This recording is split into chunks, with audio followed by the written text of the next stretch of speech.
आम आदमी के अंदर ये रुचि है, जानना चाहते हैं कि क्या उपराष्ट्रपति चुनाव के अंदर जैसा दिख रहा है वो मुकाबला सीधे सीधे होगा और या फिर कहीं कुछ हो सकता है। दरअसल चर्चाएं इसलिए शुरू हैं कि एनडीए और इंडिया दोनों अलायंस के अंदर घुसपैठ की कोशिश हो रही है और इस सब के बीच में वो सियासत चल रही है जो पर्दे के पीछे हुआ करती है। अब तब से बात चल पड़ी कि आखिर चंद्रबाबू नायडू को यूं सामने क्यों आना पड़ा, क्यों कहना पड़ा कि किसी प्रकार की भी किंतु परंतु नहीं है, कोई इफ एंड बट नहीं है।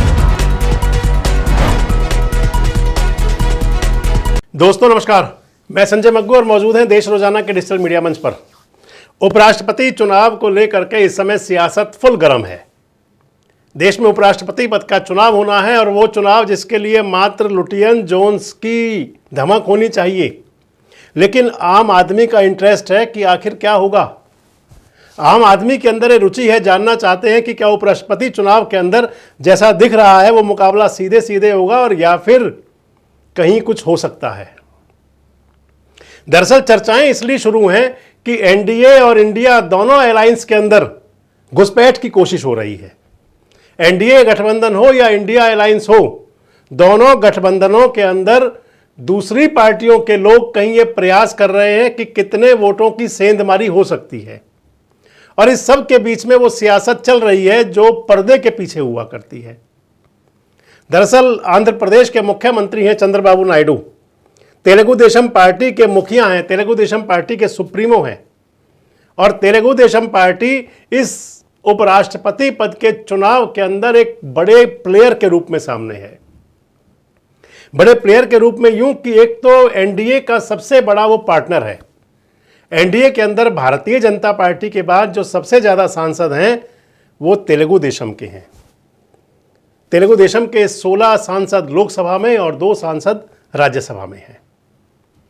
तेलुगु देशम पार्टी एनडीए का पार्ट है 2024 के चुनाव से पहले से ही, और जब से इंडिया अलायंस ने बी सुदर्शन रेड्डी को अपना कैंडिडेट बनाया तब से सोशल मीडिया पर यह बड़ी भारी चर्चा थी। तमाम एनालाइज करने वाले एंकर्स एक बात लेकर के आ रहे थे कि तेलुगु अस्मिता के नाम पर तेलुगु देशम पार्टी का स्टैंड धमाका करने वाला हो सकता है। इस बात की चर्चा बहुत जोरों से थी, लेकिन तेलुगु देशम पार्टी के मुखिया चंद्रबाबू नायडू ने कल देर शाम प्रेस कॉन्फ्रेंस की दिल्ली में और प्रेस कॉन्फ्रेंस करके बता दिया कि हम एनडीए का पार्ट है, एनडीए का हिस्सा है और एनडीए के कैंडिडेट सीपी राधाकृष्णन को ही समर्थन देंगे।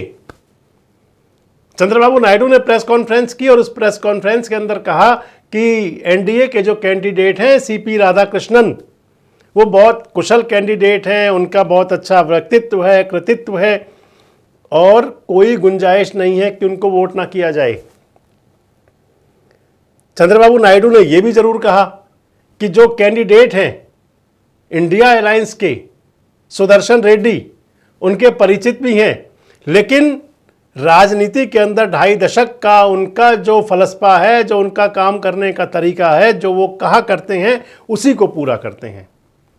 अब तब से बात चल पड़ी कि आखिर चंद्रबाबू नायडू को यूं सामने क्यों आना पड़ा, क्यों कहना पड़ा कि किसी प्रकार की भी किंतु परंतु नहीं है, कोई इफ एंड बट नहीं है और तेलुगु अस्मिता की बात पर उनके अंदर, उनके मन में किसी भी प्रकार का कोई भी दूसरा पहलू नहीं है, क्योंकि समझा जा रहा था कि तेलुगु अस्मिता की बात को लेकर के चंद्रबाबू नायडू किसी दुविधा में होंगे और वो दुविधा की बात बड़ी तब होती जा रही थी कि जब वो बिल्कुल साइलेंट मोड में थे।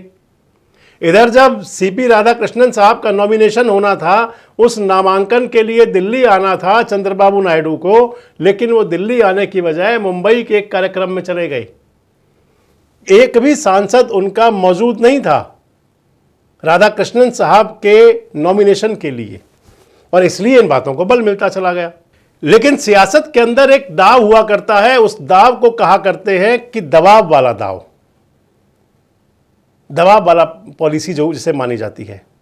चंद्रबाबू नायडू 2014 से 2019 तक मुख्यमंत्री रहे थे और उनके मुख्यमंत्री रहते हुए आंध्र प्रदेश के अंदर 371 करोड़ रुपए के एक मामले की बड़ी धमक चलती थी।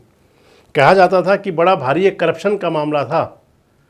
उस मामले को लेकर के चंद्रबाबू नायडू को जेल तक भी जाना पड़ा था और जेल से आने के बाद चंद्रबाबू नायडू, जिनका पहले झुकाव कांग्रेस वाले अलायंस की तरफ हुआ करता था, उसके बाद जब वो जेल से आए तो उन्होंने सीधे सीधे एनडीए के साथ में भारतीय जनता पार्टी के साथ समझौता कर लिया, केस भी खत्म हो गया। और अभी हाल ही में जो बात चली थी, संसद के अंदर जो बिल आया था 30 दिन की गिरफ्तारी और सारी दावेदारी खत्म वाला, माना जाता है कि वो भी चंद्रबाबू नायडू के लिए एक चाबुक की तरह की बात थी। अब चंद्रबाबू नायडू सीधे सीधे आए और नायडू साहब ने कह दिया कि सीपी राधाकृष्णन को वोट करेंगे। लेकिन वैसे आपको बता दें कि चंद्रबाबू नायडू की जो राजनीति है बड़ी अलग किस्म की रही है। एनटी रामाराव के दामाद चंद्रबाबू नायडू एनटी रामाराव की पार्टी को ही ले बैठे थे और फिर उस पार्टी पर उस पर काबिज हो गए थे। उस पार्टी के बूते अपनी सरकार बनाते चलाते रहे, सब कुछ होता रहा। एनटी रामाराव का बाद में पता भी नहीं चला कि उनकी स्थिति क्या क्या हुई, लेकिन चंद्रबाबू नायडू सियासी आसमान पर चमकते सितारे की तरह आगे आते गए। सत्ता के अंदर 3 बार काबिज भी हुए चंद्रबाबू नायडू। और चंद्रबाबू नायडू के बारे में एक बात कही जाती है कि वो बड़ा अच्छे से जब तक परख ना कर लें कि उनका उठाया हुआ कदम बिल्कुल सही जाएगा, तब तक वो कदम उठाते नहीं। तो अब चंद्रबाबू नायडू जी ने तो स्पष्ट कह दिया। लेकिन क्या उनके जो सांसद हैं, 18 सांसद जो उनके पास हैं, क्या उनके अंदर कहीं तेलुगु अस्मिता की बात आएगी? क्या उनके जो सांसद हैं, कहीं उनके अंदर अभी भी सेंध लगने की गुंजाइश है? क्योंकि उपराष्ट्रपति पद का चुनाव ऐसा होगा कि जिसके लिए एक तो वोट जो होता है वो गुप्त होता है, गुप्त मतदान चला करता है, और दूसरी बात है कि इसके अंदर कोई व्हिप नहीं जारी होती। कितना उनके सांसदों पर, जो उनके सांसद हैं तेलुगु देशम के, वो चंद्रबाबू नायडू की बात को कितनी तवज्जो देंगे, कितना पानी देंगे, और या फिर कहीं कोई गड़बड़ हो सकती है क्या तेलुगु अस्मिता के नाम पर? और क्या कहीं चंद्रबाबू नायडू भी अभी, क्योंकि चुनाव 9 सितंबर का है, किसी मौके की तलाश में भी रह सकते हैं? आपको क्या लगता है कि क्या तेलुगु अस्मिता के नाम पर रेड्डी साहब की आंध्र प्रदेश में कोई दाल गलेगी और या फिर वहां जीरो पर आउट होंगे? कमेंट बॉक्स में जरूर बताएं। जुड़े रहे हमारे साथ, देखते रहे देश रोजाना। हमारे साथ जुड़े रहने के लिए सब्सक्राइब करें देश रोजाना के YouTube चैनल को और नई वीडियो की नोटिफिकेशन पाने के लिए बेल आइकन जरूर दबाएं। अगर आप ये वीडियो Facebook या Instagram पर देख रहे हैं तो पेज को लाइक और फॉलो जरूर करें और ज्यादा से ज्यादा शेयर करें।